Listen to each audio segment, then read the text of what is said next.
చేసుకోనంటేనేమో నువ్వు కొడతావు, చేసుకుంటా అంటేమో ఆయన కొడతాడు. నీ ఇద్దరు పొత్తులో నేను చత్తన్నా.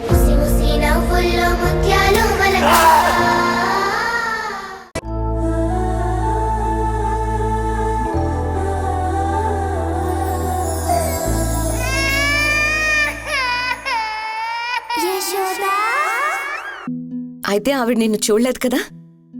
లేదండి, ఆవిడ నన్ను చూడకుండా ముఖానికి చున్నీ కప్పుకున్నాను.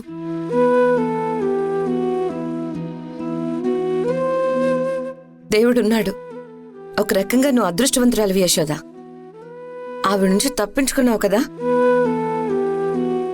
నేను అదృష్టవంతురాల్ని కాదండి, 100% దురదృష్టవంతురాల్ని.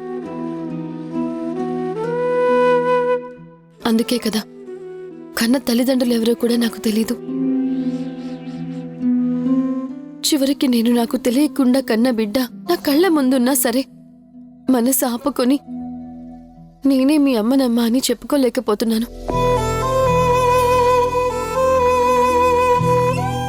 నిజంగానే నేను అదృష్టవంతురాలనైతే నా బిడ్డ నా ఒడిలో పెరగకుండా అలాంటి తల్లి దగ్గర ఎందుకు పెరుగుతుంది?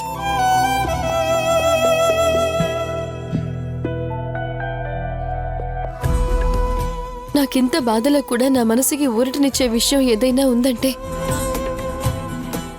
నా బిడ్డకి దగ్గరగా ఉండటానికి కేర్ టేకర్గా నాకు అవకాశం రావటమే. అలా అయినా రోజు నా బిడ్డను చూసుకోవచ్చు కదా. తల్లిగా నీ ప్రేమ అర్థమవుతున్నా పొరపాటున నువ్వే యశోద అని ఆ ఊర్మిళకి తెలిస్తే ఎంత ప్రమాదమో ఒకసారి ఆలోచించే యశోదా. అలా అని నా బిడ్డను చూడకుండా ఎలా ఉండగలనన్నయ్యా? నీ బిడ్డ అక్కడుందని తెలిసింది కదా, అప్పుడప్పుడు వెళ్ళి దూరం నుంచి చూడొచ్చు కదా. మా భయం అంతా నీ గురించే యశోద.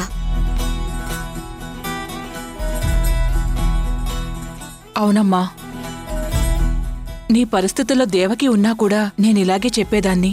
మీరు నా మీద చూపిస్తున్న ప్రేమకి మీకెప్పుడు రుణపడి ఉంటాను.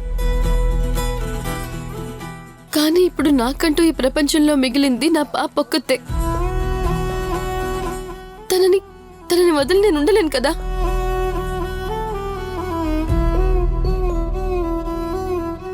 అయితే ఈ సమస్యకి ఒకటే దారి. నీరజ దగ్గర నుండి ఆ పాపను ఎత్తుకురావడమే.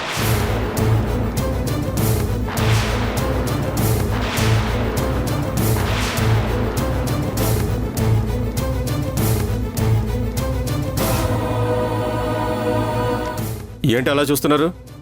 ఏమంటారు? అప్పుడు గానీ ఆవిడ నిన్ను షూట్ చేయదు. పాపని సుబ్బరాజ్ గారే తీసుకువెళ్లారని ఎలా తెలుస్తుందండి? అందరికీ తెలిసేలా తీసుకువెళ్తామా ఏంటి?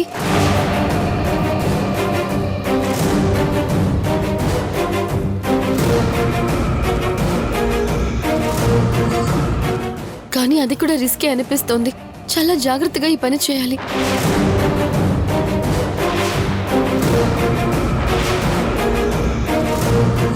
పాపను తెచ్చి యశోదకి అప్పగిస్తే ఖచ్చితంగా యశోదకి నా మీద మంచి అభిప్రాయం వస్తుంది. నన్ను పెళ్లి చేసుకోవడానికి ఒప్పుకుంటుంది. పాపని తీసుకొచ్చే ముందు నేను కొన్ని విషయాలకి సమాధానాలు తెలుసుకోవాలి.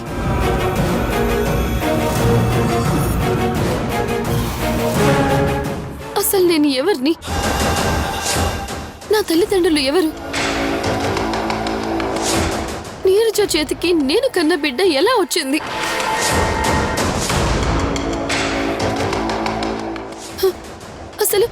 అసలు నేను ఈ బిడ్డను కనడానికి కారణం ఎవరు?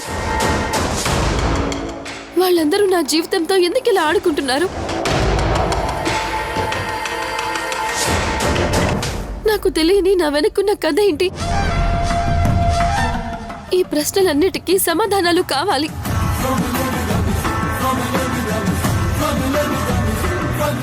అన్ని ప్రశ్నలకి నీరజ దగ్గర సమాధానం లేకపోయినా అట్లీస్ట్ కొన్ని ప్రశ్నలకైనా సమాధానాలు దొరుకుతాయి. ముందు అది తెలుసుకునే ప్రయత్నం మొదలు పెడతాను.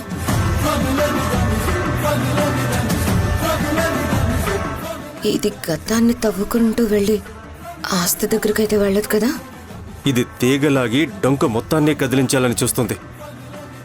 అదే జరిగితే మేడం బ్రతకనివ్వదు. మనం ఏం చేయాలన్నా మనకు ఆ దేవుడు అనుగ్రహం తప్పకుండా ఉండాలమ్మా. నువ్వు నీ తల్లిదండ్రుల్ని, నీ గతాన్ని ఎలా వెతుకుతున్నావో నేను నా చెల్లిని అలాగే వెతుకుతున్నాను. ఈరోజు గుడిలో ఒక స్వామీజీని కలిశాను. ఆయన మన కుటుంబం అంతా కలిసి 3 రాత్రులు గుడిలో నిద్ర చేయాలని చెప్పారు. అప్పుడు గ్రహపీడలు పోయి మనందరి కోరికలు నెరవేరుతాయంట. అందుకోసమే రేపటి నుంచి 3 రాత్రులు మనం గుడిలో నిద్ర చేయాలమ్మా.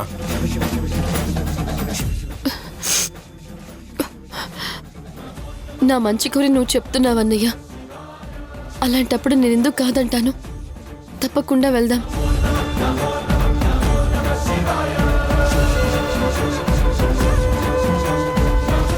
నీకు నీ చెల్లి, నాకు నా గతం పరిచయం అయితే అంతే చాలు.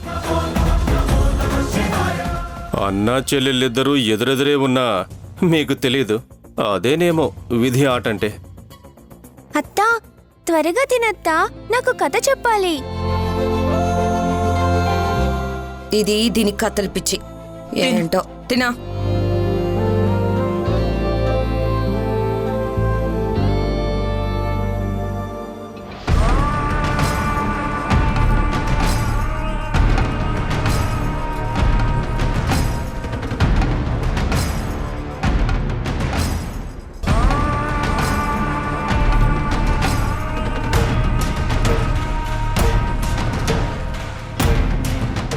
ఈ టైంలో మేడంతో చాలా జాగ్రత్తగా ఉండాలి. ఏమాత్రం తేడా వచ్చినా అక్కడున్న గ్లాసు నా గొంతులో దిగుతుంది. అమ్మో.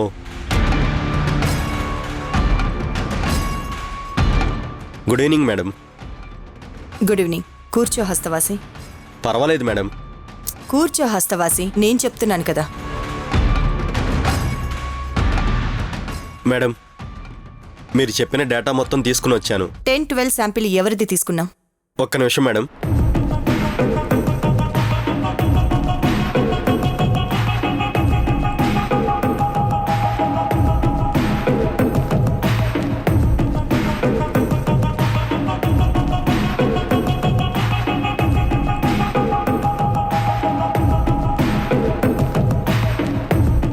మేడం, 10-12 శాంపిల్ హరివిటల్ది మేడం. హరివిటలా? ఎవరతను? ఒక్క నిమిషం మేడం.